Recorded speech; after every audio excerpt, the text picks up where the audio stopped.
Ayan na mga kababayan, eto na ang pinakahihintay natin. Ibinahagi na ng kababayan nating OFW sa Amerika mga kababayan ang kanyang nakuhang mga dokumento galing mismo sa otoridad mga kababayan tungkol sa issue ni Admiral. At sa lahat po ng nakakaintindi ng Bisaya mga kababayan ha, stop!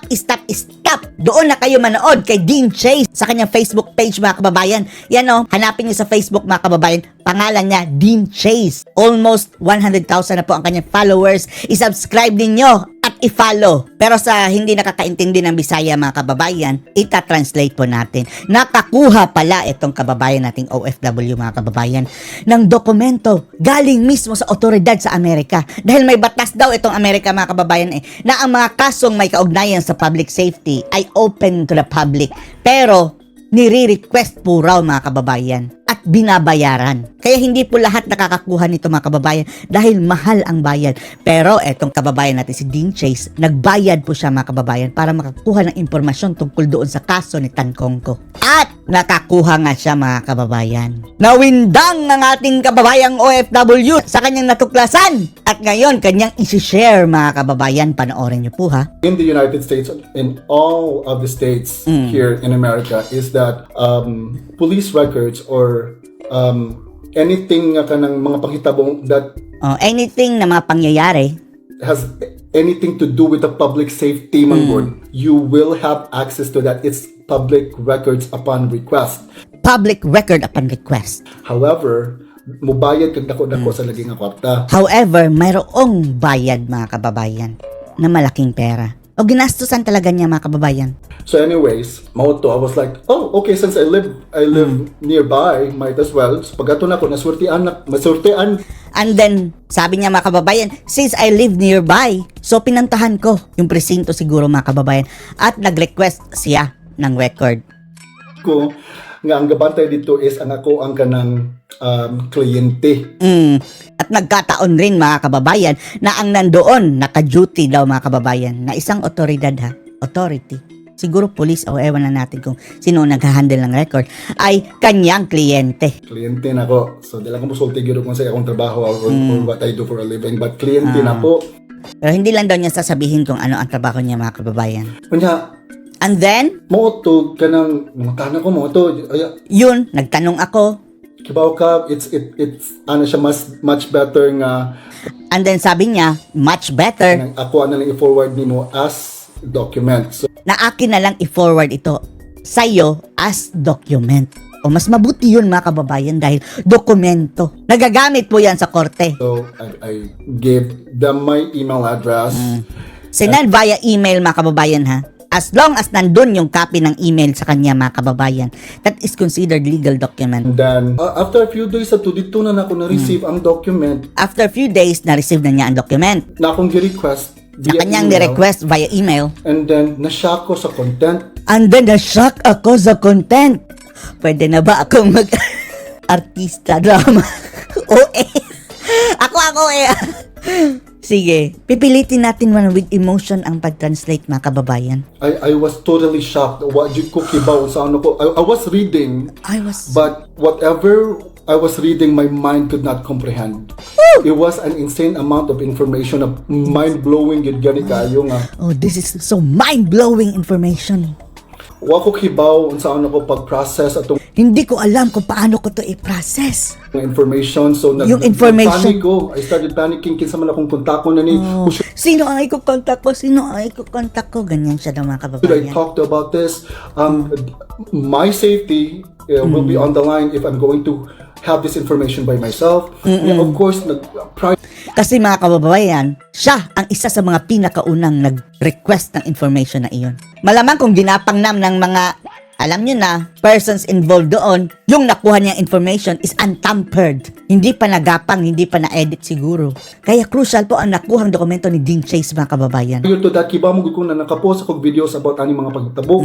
Dahil alam ko na nakapost na ako ng mga videos concerning this incident. Pag ana na ako, kaya ba yan? Unsa man ako ni Ron?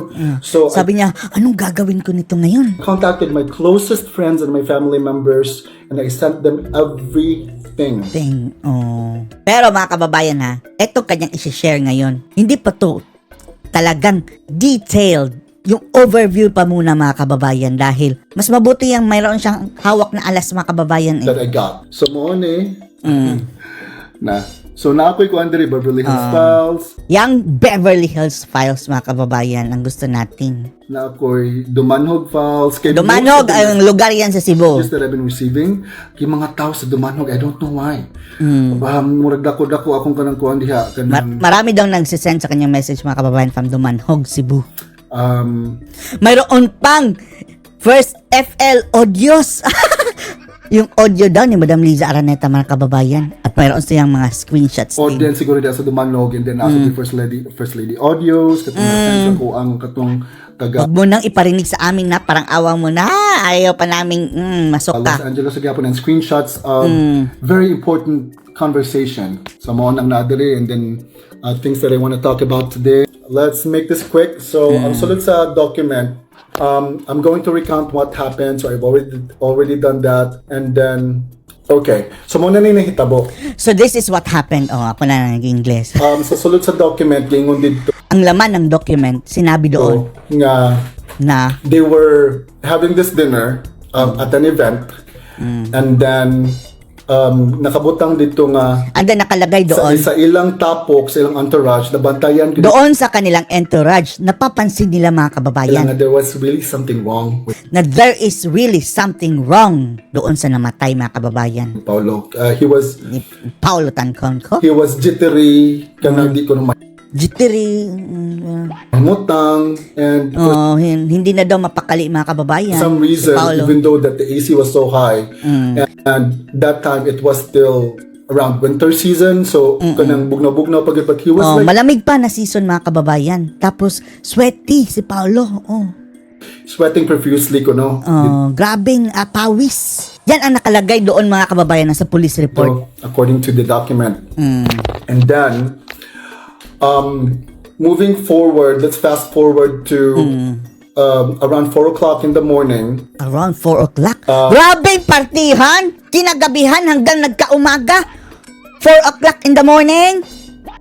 On a Saturday. So evening, ang katong dinner nila, then party. And then around 4 o'clock, 4:45 to pasado alas 5 sa kadlaw sa Sabado. Dito na nila 4:45. nagkagubot na. Nagkakagulo na daw sila mga kababayan. Madaling araw, alas 4. Between 4 and 5 a.m. Na nagkurug-kurug ko no, then nag-foaming na ko ng mouth sa kilid. Nag-seizure na daw mga kababayan. Nangisay. Tapos, bumula na yung bunganga. And then, usa sa membro nila, guys, there's so many names in the document and Napakarami daw na mga pangalan sa documents mga kababayan. At malamang sa malamang ang mga sangkot doon mga kababayan ay nakahold pa siguro. Ewan lang natin ha. I'm 100% sure that these people that are involved in the document are murag na dangit na lang siguro kay party. At marami daw sa kanila mga kababayan parang nadamay na lang. Good sila sa entourage ni First Lady Manggol. Dahil kasama sila sa entourage si First Lady. Nili Satanas. Nilisutan. So may sabi. Yung First Lady din, pisti ng takong. Yung First Lady niyo na leche. Butod lang tiyan kita. Na malaki ang tiyan. Ko yung mata sinampak. Yung malaki ang mata. Pag maglag. Ako, Yung sabi niya, nakakainis talaga. makaon mo na, gali ko sa naong niya.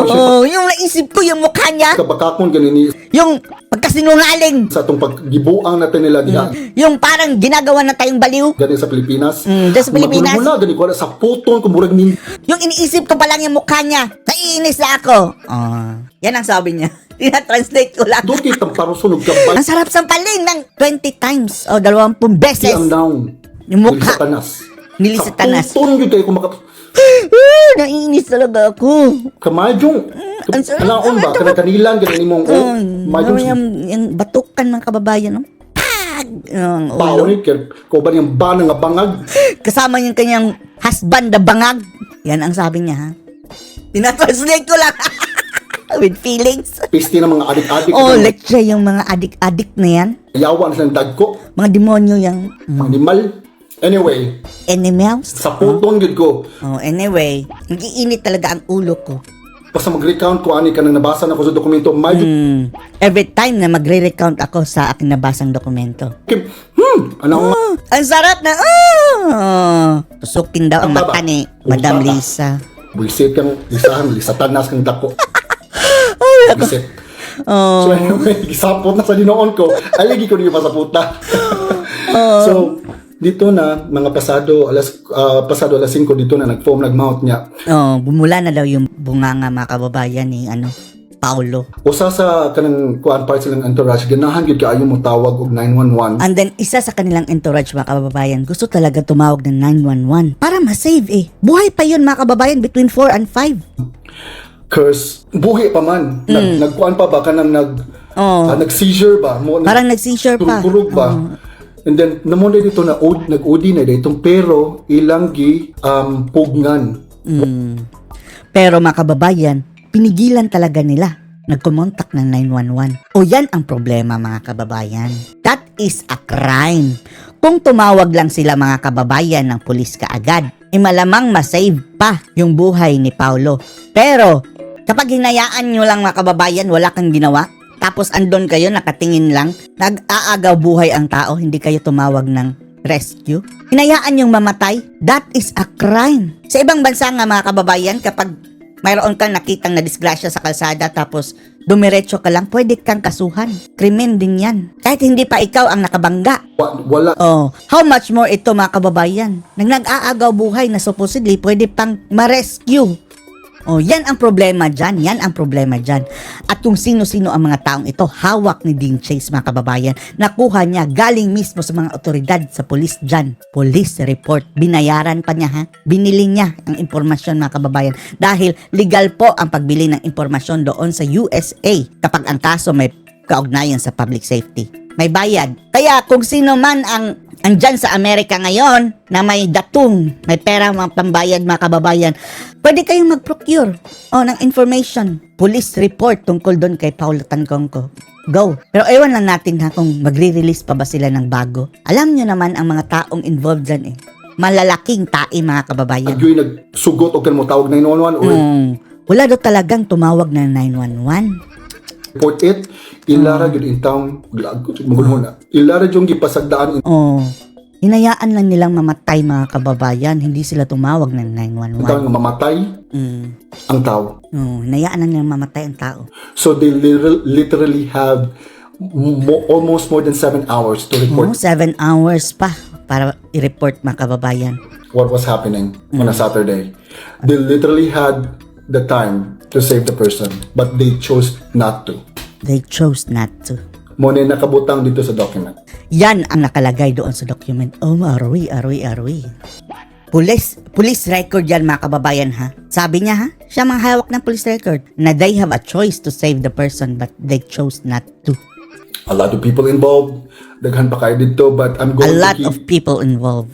Intindihin muna natin mga kababayan ha. Dahil big case yan ang kanyang nakuha mga kababayan Police report, big case. Delikado po siya. This, as an alas, daghan kay chats sad nako. Sad, and then I received a lot of kanang advices sad sa kanang council na nangayon ko advice kita sa council na Humingi talaga siya ng advice sa abogado on mga what to do with kababayan. the information that I have. So I'm going to keep this and as an alas nako, so to speak, As alas daw para mayroon siyang alas. na og naamang gani mahitabo nako. If ever na may mangyayari sa kanya mga kababayan masama, Kibaw na mo kinsay alam nyo na kagagawan. kung sino ang may Una kagagawan. mahitabo nako. Kung anong mangyayari sa kanya. Yan ang sabi niya. By the way, ang video po ito mga kababayan is andun sa kanyang Facebook page. Open to the public to see. And that information will be publicly announced. Okay? So, muna sa putong yun kayo. Yan. Yan kung bakit sinusumpong talaga ako kapag Kung magunahon na kay they had a iisip ng sa mga pangyayari. lot of time to report and save Paulo. They have a lot of time to report and save Paulo. But they never They did. had a lot of time but they chose not to. But they chose not to. Diba? Sa police report pa yan ha? Anong masasabi nyo dito mga kababayan sa patikim ni Dean Chase tungkol sa impormasyon na nakuha niya sa dokumento? Post your comments below.